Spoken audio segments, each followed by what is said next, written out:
Değerli izleyicilerimiz, bildiğiniz üzere dünyanın pek çok noktasında olduğu gibi Avrupa'da da adeta ırkçılık faaliyetleri patlama yapmış vaziyette. Bakın, 1993 yılında Solingen faciasını hatırlıyorsunuz. Diri diri vatandaşlarımız yakılmıştı. Mevlide ve Durmuş Genç ailesinin evi ırkçılar tarafından kundaklanmış ve 5 tane vatandaşımız yanarak maalesef hayatını yitirmişti. Yine Zolingen'den çok üzücü ve bir o kadar da düşündürücü bir haber var. Yine bir kundaklama girişimi durumu söz konusu. Bunu hemen sizlerle paylaşmak istiyorum. Almanya'nın Solingen kentinde bir Türk'ün kaldığı apartman dairesinin balkonuna kimliği belirsiz kişi ya da kişiler tarafından Molotov kokteyli atılarak kundaklama girişiminde bulunuldu. Evet. Savcılık ve polis yaptıkları yazılı açıklamada cinayete teşebbüsten soruşturma başlatıldığını duyurarak olayın aydınlatılması için halktan yardım istedi. Açıklamada bir apartman dairesinin balkonuna gece 02 sıralarında içinde yanıcı sıvı bulunan bir şişe atıldığı belirtildi. Olayda hafif yaralandığı belirtilen 48 yaşındaki kiracının yangını kendi imkanlarıyla söndürüp polisi aradığı belirtilen açıklamada savcılık ve polisin olayla ilgili cinayete teşebbüsten soruşturma başlatıldığı duyuruldu. Değerli izleyicilerimiz, maalesef üzülerek bu haberleri veriyorum. Ancak Almanya'da şu anda mevcut resmi rakamlara göre her gün 3 tane ırkçılık olayı meydana geliyor. Sadece resmi makamlara yansıyanlar. Polise ya da adliyeye yansıyanlar. Bunun anlamı şu: artık öyle bir noktaya geldi ki ırkçılık akıl alır gibi değil. Okulda, çarşıda, pazarda, otobüste, devlet dairelerinde, belediyede, orada, burada ırkçılık her an karşınıza çıkabiliyor. Şimdi değerli izleyicilerim, ırkçılık bir insanlık suçudur. Oysa ki bu ırkçılık yapılan ülkelere baktığımızda göçmenler sayesinde ayakta duran ülkeler. Bu göçmenler sayesinde ülkeleri gelişti, büyüdü, dünyanın en güçlü ekonomileri haline geldi. Ancak ırkçılık hastalığı bir türlü sona ermedi. Şimdi Almanya başta olmak üzere Avrupa'nın pek çok noktasında meydana gelen bu olayları şöyle bir incelediğimizde verilen cezaların sadece ve sadece basit, kolay cezalardan olduğu ortaya çıkıyor. Bakın, Kuzey Ren-Vesfalya eyaletinde 170 tane polisin WhatsApp hattı kurarak ırkçılık yaptıkları belgeleriyle beraber, bu konuşmalarla beraber ortaya çıkartıldı. Buna rağmen 2 yılı aşkın bir süredir devam eden soruşturma halen sonuçlanmış değil. Ara ara yapılan savcılık tarafından açıklamalarda gerekenler yapılıyor. El telefonlarına, cep telefonlarına el koyduk, inceliyoruz diyorlar. Olayın üzerinden 2 yıl geçmesine rağmen. Almanya'da polis, yani hukuku korumakla görevli olan bir kişi böylesine büyük bir teşkilatın, ırkçılık grubunun içerisinde yer alıyorsa burada düşünülmesi gerekiyor. Bir polisin meslekten atılması için Almanya'da 12 ayın üzerinde mahkeme kararıyla ceza alması gerekiyor. Ama bu insanlara çoğu zaman 12 ay ceza vermiyorlar arkadaşlar. 3-5 ay ceza ya da maaşını kesiyorlar. İdari para cezası veriyorlar ve bu insanlar kaldıkları yerden ırkçılığa devam ediyorlar. Her yerde, Almanya, Fransa, Hollanda, İsveç, İsviçre ve daha pek çok ülkede bu ve benzeri olayları görmek mümkün. Maalesef bu ülkelerdeki ırkçılıkla ilgili yasalar adeta komedi. İnsanları cezalandırmaktan, gerçekten ders almalarını sağlamalarından çok uzak. Bu insanlar da bunları bildikleri için artık göçmen istemiyor. Hiçbir şekilde yabancının ülkelerine girmelerini, çalışmalarını, herhangi bir şekilde ülkelerinde barınmalarını istemiyorlar. Bu açık bir şekilde ortada. Baktığımızda göçmenlerle ilgili Avrupa Birliği'nin politikasına kesin olarak reddediyorlar. Zorunlu haller dışında, yani adamların işine yaramayacaksan hiçbir şekilde seni Avrupa Birliği topraklarına almıyorlar. Aile birleşimi haricinde şu anda Almanya, Fransa, İsveç, İsviçre gibi vatandaşlarımızın yoğun olarak yaşamış oldukları yerlerde göçmen olabilmek, o ülkelere gidebilmek artık hayal. Evet, gerçekten durum bu. Hayal arkadaş. Avrupa Birliği Yunanistan'dan başlamak üzere tüm sınırlarını örüyor, kapatıyor. Yunanistan'a Iraklısı, Suriyelisi, Afganistanlısı, Pakistanlısı vesairesi hepsi gidebilmek için Türkiye'den bir yol yapıyorlar kendilerine. İşte İpsala üzerinden ya da Meriç Nehri üzerinden ya da denizden bir şekilde gitmeye çalışıyorlar. Yunan askerleri ya da Avrupa Birliği'nin deniz sınırlarını korumakla görevli olan Frontex adlı teşkilatın askerleri bu göçmenleri nehirde ya da karada ya da denizde nerede olursa olsun yakaladığında bütün elbiselerini alıyor, dayak atıyor ve Türkiye tarafına geri itiyor. Söze geldiklerinde göçmenlerin hakkı, mültecilerin anayasal hakkı yok bilmem ne diyen bu hokkabazlar görüyoruz ki sadece ve sadece sözde bunları uyguluyorlar. Sahaya baktığımızda göçmenlerin yoğun olarak gelmiş olduğu yollara baktığımızda durum hiç de öyle değil. Türkiye tarafına itilen bu göçmenler şu an Türkiye'de yaklaşık 10 milyon. Evet, 10 milyona yakın yabancı var arkadaşlar, göçmen var Türkiye'de. Türkiye'nin ekonomisi ortada. Türkiye 17 milyon işsiziyle, üniversite mezunu olan işsizleriyle, eğitimlisi, eğitimsiziyle, işsizleriyle kendi yağında kavrulmaya çalışırken bir de üzerine yaklaşık 10 milyon. Evet, 10 milyon. Ülke nüfusunun neredeyse 8'de biri göçmen. Ülkenin demografik yapısı yani nüfus yapısı değiştirilmiş vaziyette. Bundan 10 yıl sonra bu 10 milyon kişi size olacak 15 milyon. Bir 10 yıl daha geçecek 20 milyon. Bir 10 yıl daha geçecek 30 milyon. Peki 40 yıl sonra bu ülkenin, Türkiye'nin hali ne olacak? İşte tam bu noktada Avrupa Birliği şunu yapıyor. Diyor ki al sana 3-5 kuruş. Orada kal. Sakın ola ki bir tane göçmen bile Avrupa Birliği sınırları içerisine girmesin. Türkiye bugüne kadar 50 milyar doların üzerinde para sadece göçmenler harcadı. Suriyeliler harcadı. Avrupa Birliği bugüne kadar 4,5 milyar dolar euro para vermiş Türkiye'ye. Onun reklamını yapıyorlar. Bildiğiniz üzere geçtiğimiz günlerde Merkel vedalaşmak için Türkiye'ye gitti. Cumhurbaşkanı Erdoğan'la bir araya geldi. Orada gazetecilerin sorunlarına yanıt verirken bunu söyledi. 4,5 milyar euro civarında bir para verdik dedi. Hokkabazlık bu. 50 milyar doların üzerinde para harcamış olan bir ülkeye kalkıp sen 4,5 milyar eurodan bahsetmen bir kere çok yakışıksız. Türkiye'yi de göçmen ülkesi olarak görmek istiyorlar. Yani göçmenlerin bu hali tabii ki insani olarak bizleri üzüyor ama ya benim kendi evimin içerisinde insanların karnını doyuramıyorsam dışarıdaki insanın karnını mı doyuracağım ben? Buna benziyor. Evinizde sizin çoluk çocuğunuz aç, iş yok, güç yok, para yok. Ama siz gidiyorsunuz sokaktaki başka birinin karnını doyuruyorsunuz. Sakın beni yanlış anlamayın. Bu ırkçılık falan değil. Gerçek bunlar. Hayatın gerçekleri. Sen kendi çoluk çocuğunu, vatandaşını aç bırakıyorsun, işsiz bırakıyorsun.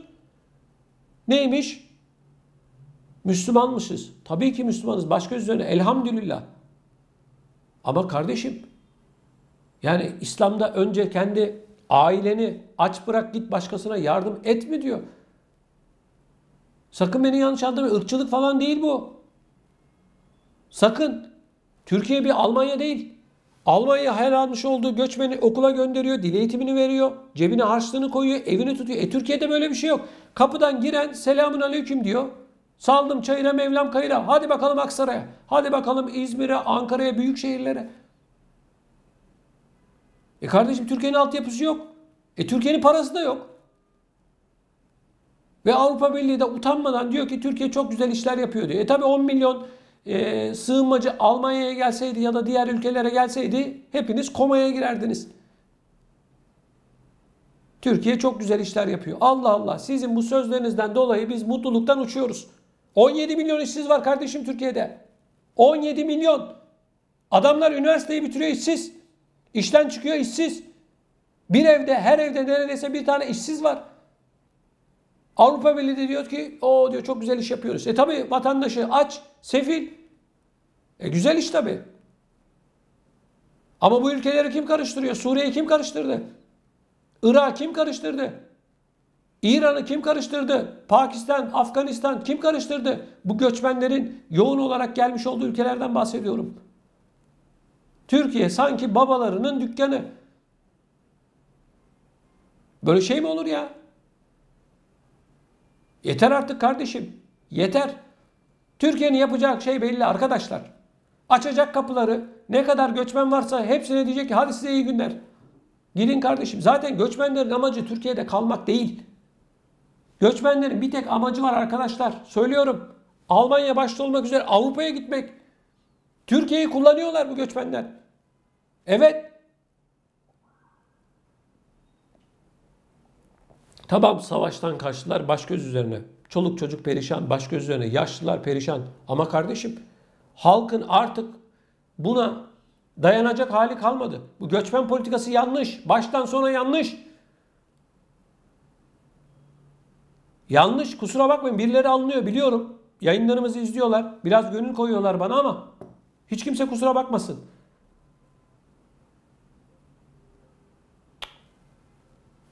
Böyle şey mi olur ya?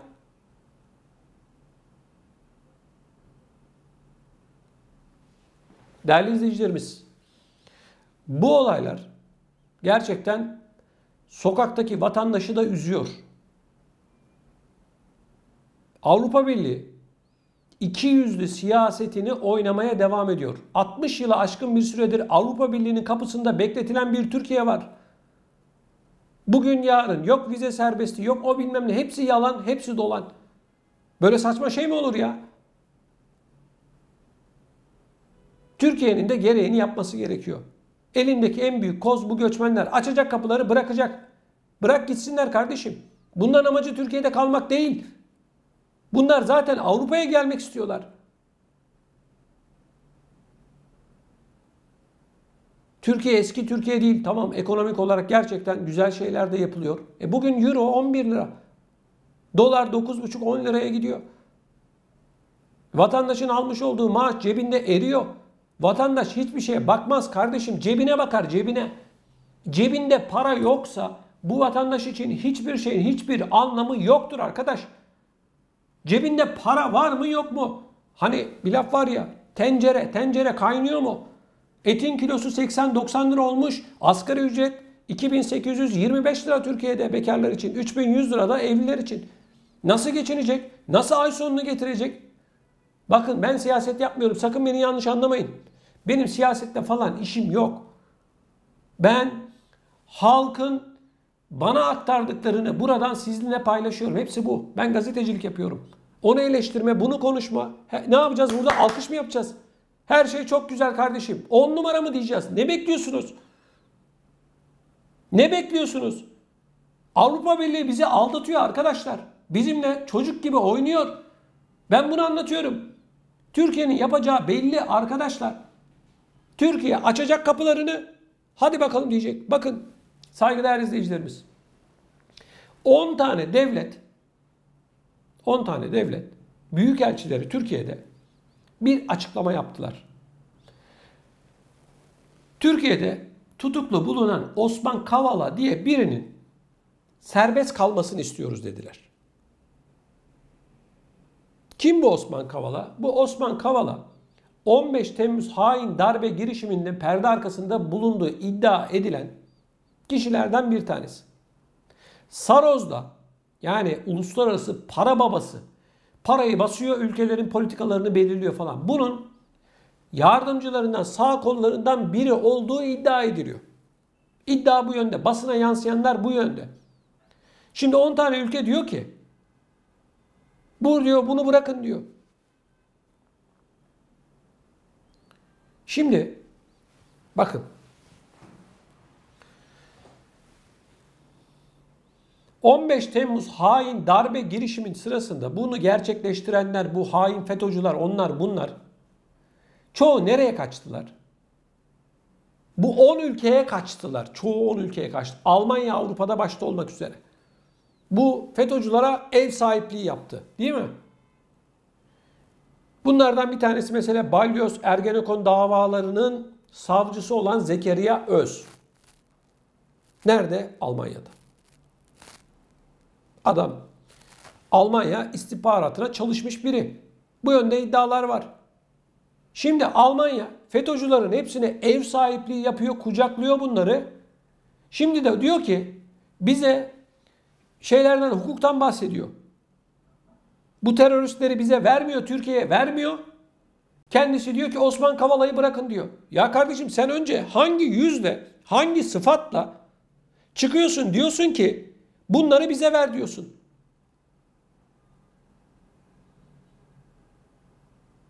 Yine aynı şekilde bakın Avrupa Birliği kapısında bizi bekletiyorlar diyoruz ya 60 yıldır. Ya Avrupa Birliği'nde bir şey medet ummak, onları hani Türkiye'ye bir fayda sağlayacakmış gibi sanmak, hayal görmekten başka bir şey değil arkadaşlar. Avrupa Birliği Türkiye'ye şu anda mecbur. Tek bir konuda mecbur. O da göçmenler konusunda mecbur. Türkiye kapıları açtığında biliyorlar ki en az 40-50 milyon insan dünyanın değişik noktalarından ve Türkiye'de Avrupa'ya gitmek isteyenler akın akın Avrupa'ya gidecekler. Evet bundan dolayı mecbur. Yani diyorlar ki ne Türkiye'yi kovalım ne de Türkiye'yi içeriye alalım diyor. Kapıda beklesin. Oyalayalım. O çok güzel işler yapıyorsunuz. O göçmenlere ev sahipliği yapıyorsunuz. O bugüne kadar 50 milyar dolar para harcadığınız bu göçmenlere sizi tebrik ediyoruz. Alkış. Bu alkış karın doyurmuyor arkadaşlar. Karın doyurmuyor bu alkış. Bu alkış oyalamaktan başka hiçbir anlamı olmayan bir faaliyet. Bu nedir ya? Bu nedir? 10 milyona yakın göçmen var Türkiye'de. Resmi, gayri resmi neye sayarsanız sayın. Yol geçen anı mı kardeşim? Avrupa'nın göçmen oteli mi Türkiye? Arkadaşlar şunu unutmayın, hiçbir zaman Avrupa Birliği hiçbir zaman Türkiye'yi almayacak. Sözün özü şu arkadaşlar. Avrupa Birliği'ne Türkiye'nin girmesi diye bir şey hayalden başka bir şey değil. Hiç yani rüyalar görmenin, hayalle yaşamanın hiç kimseye hiçbir faydası yok. Türkiye'nin göçmen politikasını Avrupa Birliği ne istiyorsa onun tam tersini yaparak değiştirmesi gerekiyor. Bu işin sonucu yoksa Türkiye nüfusunun 20-30 yıl sonra yarısından fazlası göçmenlerden, mültecilerden oluşacak. Dünyanın göçmen oteli mi kardeşim Türkiye? Bu nedir ya? Türkiye'nin ekonomisi belli. Gençlerimiz işsiz. Ekonomik olarak insanlar çıkış arıyor. Bakın üniversiteleri bitiren ya da üniversiteye girmek isteyen herkesin hayali yurt dışına gidebilmek. Yazık değil mi bu insanlara? Bu çocukların analarına, babalarına yazık değil mi? Bu insanların şimdi sokakta çevirelim 10 tane çocuktan 9 tanesi geleceğe dair büyük bir karamsarlık içerisinde. Bu gençlerin, bu okuyan ya da okumayan hiç önemli değil. Bizim insanımızın geleceği ne olacak diye ben şimdi size soruyorum. Avrupa'dan, Amerika Birleşik Devletleri'nden, Kanada'dan, Avustralya'dan, dünyanın dört bir yanından bizi izleyen vatandaşlarımız bu konuda ne düşünüyor? Siz Türkiye'den neden gittiniz? Şimdiki neslin de yurt dışına gidip onların da tırnak içerisinde gurbetçi olmasını ister misiniz? Yanlış anlamayın, kötü bir anlamda bir şey söylemiyorum. Ben ana vatanım için konuşuyorum. Bayrağımızın altında yaşayan gençlerimiz için konuşuyorum. Hepimizin çoluk çocuğu yok mu? Bu çocuklar gelecekte ben bu ülkede mutlu değilim. Yarın öbürsü gün ben başka bir ülkeye gitmek istiyorum. Almanya, Fransa, Hollanda, Amerika, Kanada, Avustralya buraya gitmek istiyorum diyorsa ortada bir sorun yok mudur? Biz de diyoruz ki Türkiye'nin Avrupa Birliği politikasını değiştirmesi gerekiyor. Kapıları açması gerekiyor. Göçmenleri bırakacak ne kadar göçmen varsa Suriyeli, Pakistan, İran, Irak ne kadar göçmen varsa hepsi Avrupa'ya gidecek. Bize ne kardeşim? Biz bu adamlar rahat yaşasın diye, Avrupa Birliği rahat etsin diye Türkiye'de yaşayan insanlar bunun ceremesini çekmek zorunda mı? Kusura bakmayın. Ben Türkiye'nin mutlak surette Avrupa Birliği'nin istediğinin tam tersini yapması gerektiğine inanıyorum. Ekonomi dediğimiz şey arkadaşlar, hani matematik profesörü, işte ekonomi profesörü, bilmem döviz bilmem nesi olmaya gerek yok. Hesap ortada. Bugün itibariyle euro 11 lira. Dolar 9,5 lira. Hesap bu kardeşim. Başka hesap yok. Vatandaş, sokaktaki vatandaş yolla, yok bilmem hastaneyle, onunla bununla ilgilenecek halde değil. Vatandaş şunu istiyor arkadaşlar. Diyor ki ben geçinemiyorum diyor. Şimdi üzerine bir de göçmenler, mülteciler falan geldiği zaman bu vatandaşın olan siniri ikiye katlanıyor. Bakın ben tekrar ediyorum. Ben toplumsal psikolojiyi anlatıyorum. Asla siyaset yapmıyorum. Benim hiçbir siyasetle falan da bir alakam yok arkadaşlar. Ben tek başıma doğru bildiğim, inandığım şeyleri bu ekrandan anlatıyorum. Başka bir derdim de yok benim. Ben 25 yılı aşkın bir süredir gazetecilik yapan, bu işin okulunu okuyan, kitaplarını yazan, üniversitelerde öğrenci yetiştiren, Türkiye'nin en büyük haber merkezlerinde çalışan, televizyon programlarını yapan bir kişiyim. Ben gazeteciyim. Başka bir işim yok benim arkadaşlar. Siyasette de işim yok. Ben sadece her gün bana bu kanaldan gelen 4.000-5.000 civarında yorumun bana anlattıklarını anlatıyorum. Vatandaşın söylediklerini anlatıyorum. Bu, başka bir şey yok.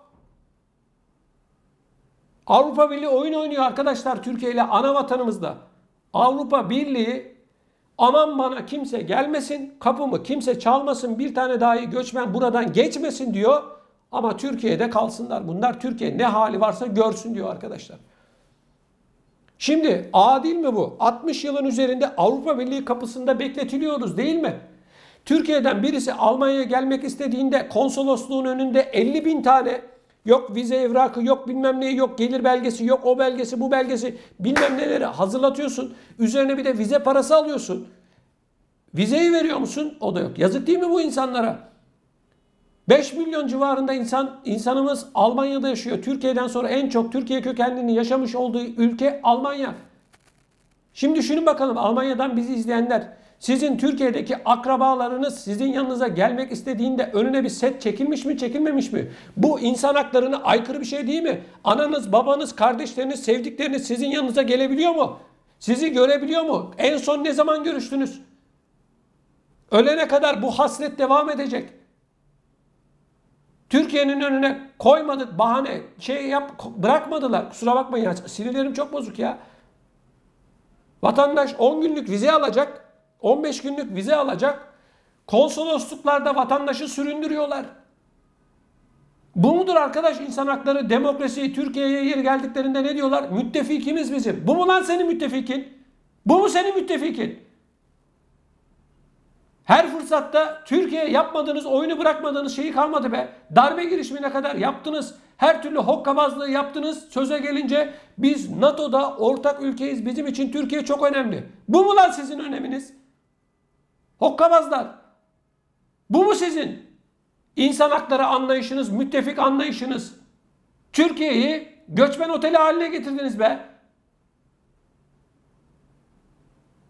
Türkiye'nin ekonomisi belli, gücü belli. Kendimizi dev aynasında görmeye gerek yok. Türkiye'nin yapması gereken basit arkadaşlar. Avrupa Birliği ne istiyorsa göçmen konusunda tam tersini yapacak. Bu kadar. Açacak kapıları. Hadi size eyvallah diyecek.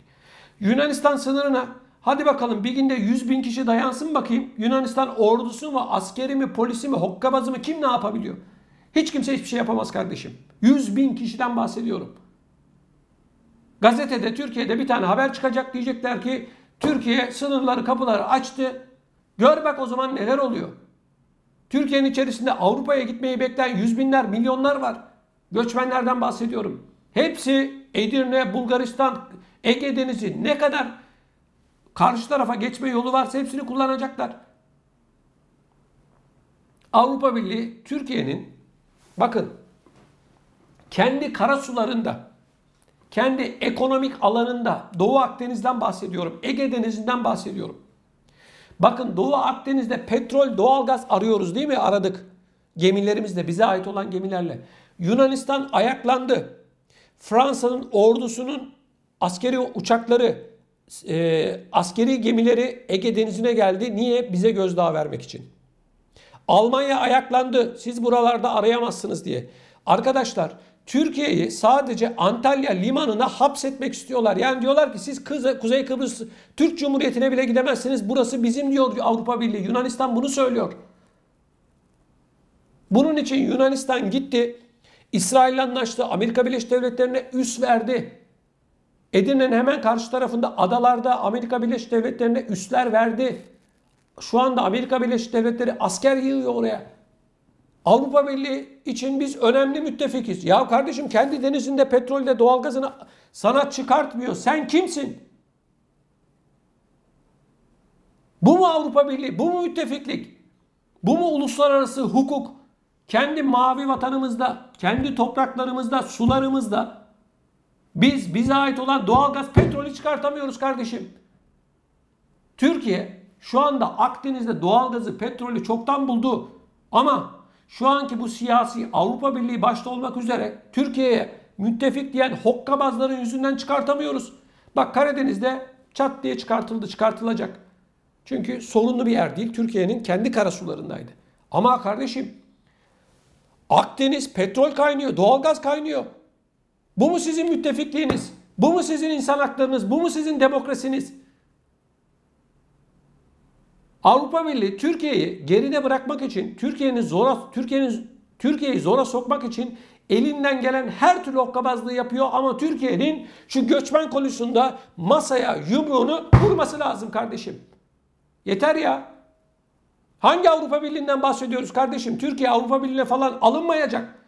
Hayal görmenin anlamı yok kardeşim. Sabah akşam kalkıyoruz bu rüyayı görüyoruz ya. Yeter ya, 60 yıl olmuş ya. 60 yıldır. Siz Fransa'dan dost mu olur sanıyorsunuz? Siz Almanya'nın Türkiye'yi Avrupa Birliği'ne alacağını mı sanıyorsunuz? Yunanistan veto etmeyecek mi? Biliyorsunuz Avrupa Birliği'nde bir kararı bir ülke veto ederse, hayır derse o iş yatar, olmaz. Asla giremezsiniz. Kuzey Kıbrıs Rum kesimi Avrupa Birliği'nde. Yunanistan Avrupa Birliği'nde. Fransa Avrupa Birliği'nde. Sizi alırlar mı arkadaş? Alırlar mı? Ya hayal görmekten vazgeçin kardeşim. Avrupa Birliği defterini kapatın. Ya Gümrük Birliği anlaşmasının yenilenmesi gerekiyor. Tansu Çiller döneminde yapıldı. Şu anda hem Avrupa zarar görüyor hem biz görüyoruz. Gümrüklerdeki sıkıntılardan dolayı. Gümrük Birliği anlaşması. Kardeşim Gümrük Birliği anlaşmasını bile revize etmiyorlar. Ya Türkiye'ye bu kadar düşman bunlar, bu hokkabazlar. Etmiyorlar arkadaşlar. Bunların Türkiye'ye bir faydası falan yok. Türkiye göçmenlere 50 milyar doların üzerinde para harcadı. Bize 4,5 milyar euro para verdik diye bunun reklamını yapıyorlar. Merkel Türkiye'ye geldi. Erdoğan'ı veda ziyaretine geldi. Basın toplantısında söyledi 4,5 milyar euro civarında para verdik dedi. Kardeşim 50 milyar doların üzerinde bir para Türkiye ekonomisi için büyük bir para. Korkunç para. Türkiye bunu harcadı. Kalkmışlar 4,5 milyar euronun hesabını yapıyorlar. İşte Avrupa Birliği bu arkadaşlar. Beni Avrupa'dan izleyenler sakın beni yanlış anlamasınlar. Ben hiçbir ülkenin falan düşmanı değilim. Ama burada artık kardeşim kimse konuşmuyor. Kimse vize serbestliğinden bahsetmiyor. Hani Türkiye'ye vize serbestliği vereceklerdi? Hani insanlar vizesiz bir şekilde Avrupa'ya gelecekti? Hani kardeşim nerede bu? Türkiye burada elindeki ne kadar koz varsa başta mülteciler, göçmenler olmak üzere Avrupa Birliği'ne karşı konuşması gerekiyor. Bunu masaya koyacak kardeşim, gel diyecek. Alıyor musun? Vize serbestliği veriyor musun? Yok. Tamam kardeşim. Hadi Allah'a emanet olun diyecek. Açacak kapıları. Hadi bakalım diyecek göçmenlere. Başka bir şey yok. Arkadaşlar Türkiye'nin ekonomik olarak şu anda içinde bulunduğu darboğazdan geçmesinin yolu da mülteciler. Bak söylüyorum ben size. Sakın beni yanlış anlamayın. Mültecileri kullanıyorlar, kullandırtıyorsun. Böyle yorum yapıyorsun demeyin kardeşim. Devletlerin dostu yoktur. Devletin dostu çıkarıdır. Bak çıkarıdır. Başka bir şey yoktur arkadaşlar. Şimdi ne dedim?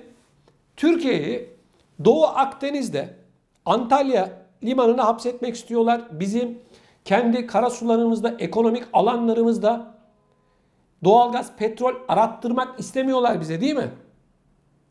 Ben de diyorum ki bak, Türkiye'nin ekonomik bu dar boğazdan çıkmasının yolu yine buradan geçiyor. Açacaksın kapıyı. Milyonlarca mülteci yola çıkacak Avrupa'ya doğru. Sen de gemileri göndereceksin kardeşim Doğu Akdeniz'e. Bana ne kardeşim diyeceksin. Baktın Avrupa Birliği sana karşı mı geliyor? Bu sefer diyeceksin ki tamamen açtım kapıları, hadi gidin diyeceksin kardeşim. Avrupa Birliği'nin mülteciyi basacaksın, dolduracaksın. Ondan sonra sana Doğu Akdeniz'de petrolü çıkartıyorlar mı, çıkartmıyorlar mı gör bakalım. Hadi gör. Ekonomik başka darboğazdan bir şey çıkmaz. Euro 11 lira olmuş, dolar 9,5 lira olmuş. Başka türlü bunları düşüremezsin ki. Nasıl düşüreceksin? Yani milyonlarca ton altın falan bulman lazım Türkiye'de.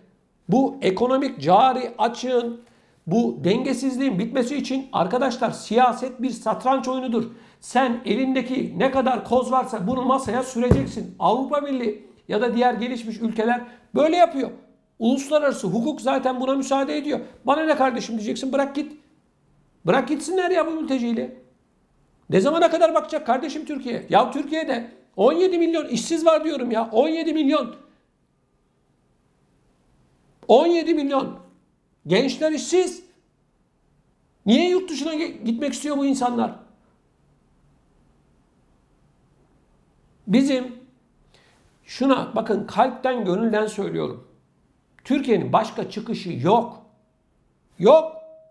Yani Avrupa Birliği getirip Türkiye'nin cebine para mı koyacak? Amerika getirip Türkiye'nin cebine para mı koyacak? Ya hayal görmeye gerek yok. Ne bekliyorsunuz kardeşim? Ne bekliyorsunuz? Açın kapıları. Kapıları açın kardeşim. Zaten bu mültecilerin, bakın ben ırkçılık falan yapmıyorum, sakın yanlış anlamayın. Zor durumdalar. Tamam, geldiler bilmem ne falan filan yani. Kardeşim bu mülteciler Türkiye'de kalmak istemiyorlar ki. Bunların hepsi Avrupa'ya gitmek istiyor. Adamı niye zorla tutuyorsun? Bıraksana adamı. Bırak gitsin. Hangi Iraklı, Pakistanlı, Afganistanlı, Suriyeli Türkiye'de kalmak istiyor? Hiçbiri kalmak istemiyor. %1 bile yok. Hepsinin amacı zaten arkadaşlar Avrupa'ya gelebilmek. Almanya başta olmak üzere. Almanya'yı ilk seferde 1 milyon göçmenle tanıştıracaksın. Buyurun diyeceksin. Yunanistan'ı 1 milyon göçmenle tanıştıracaksın. Buyurun diyeceksin. Yunanistan'ın zaten 8-9 milyon nüfusu var. Al bakalım sana diyeceksin. 1 milyon daha çocuğun oldu diyeceksin. Al sana kucağına vereceksin 1 milyon mülteciyi. Ondan sonra Doğu Akdeniz'de petrolü nasıl çıkarttırıyorlar sana? Ondan sonra sana nasıl vize serbestliğini veriyorlar? Gör bakalım. Hatırlıyor musunuz? Bundan 3-4 yıl önce akın akın mülteciler Ege Denizi'nden, işte Edirne'den, İpsala tarafından Yunanistan'a gidiyorlardı. Oradan Avrupa Birliği'ne, Almanya'ya gidiyorlardı. Merkel haftada 3 gün Türkiye'ye geliyordu. Tarih yazmaz böyle bir şey. Niye? Aman yapmayın, aman kapıları kapatın. Ya tam o zaman vize serbestliği konusu gündeme geldi. Yine allem ettiler, kullem ettiler kardeşim. Yine unutturdular bunu. Yazık kardeşim, yazık, günah kardeşim ya. Yazık. Ya o kadar doluyum ki bu konuda, kusuruma bakmayın. Yani beni takip edenler bilir. Ben genellikle Avrupa başta olmak üzere yurt dışında yaşayan vatandaşlarımızla ilgili yayınlar yapıyorum. Ama bu konuda çok doluyum arkadaşlar. Ya Türkiye'yi kullanmalarına artık müsaade etmeyin arkadaşlar ya. Etmeyin ya. Ya bunlardan dost falan olmaz. Ya kara kaşımıza, kara gözümüze mi meraklı bunlar ya? Yapmayın arkadaşlar, yani sinirlenmemek elde değil. Yapmayın ya, yapmayın. Al, elindeki tek koz bu. Ekonomik olarak elinde koz yok. Siyaseten koz yok. Hiçbir şey yok elinde. Aynaya bak, gerçeği gör. Aç kapıyı, parayı da bul. Petrolü de bul. Gör bak, vize serbestliğini de bul. Bu kadar bak, bu kadar basit. 1 milyon kişiyi gönder bir haftada, bak komaya giriyorlar. Bak komaya girerler. Bak size yemin ediyorum, Merkel emekli olmaktan vazgeçer. Gelir, hemen koşa koşa gelir. Yap bunu. Yap bunu, yap bunu. Değerli izleyicilerimiz, bu konuyla ilgili siz ne düşünüyorsunuz çok merak ediyorum. Lütfen bu konuyla ilgili olarak görüşlerinizi Bu videonun altında bulunan yorum bölümüne yazarak bize iletin. Hasreten sizlerden rica ediyorum. Bunun yanı sıra bu yayınımızı beğendiyseniz de mutlak surette bir like atmanızı sizlerden bekliyorum. Şunun için bekliyoruz arkadaşlar. Türkçesi şu. YouTube diyor ki daha çok izlenmek istiyorsan, daha çok geniş kesimlere ulaşmak istiyorsan seni beğenecekler ve abone olacaklar. Türkçesi bu. Beni tanıyanlar bilir. Ben ne abone olun derim, ne anlarım o işlerden, ne de like atır ama arkadaşlar da rica ettiler. Bunu söyleyelim Fatih Bey de. Sizden rica ediyorum arkadaşlar. Kanalımıza abone olmadıysanız mutlak surette abone olun ve bu videoları beğenin. Lütfen yorum yazın. Ben o yorumların hepsini tek tek okuyorum. Sizin görüşlerinizi alarak bu yayınları oluşturuyoruz. Beklentilerinizi alarak bu yayınları oluşturuyoruz. Sizlerden hasreten bunu bekliyorum.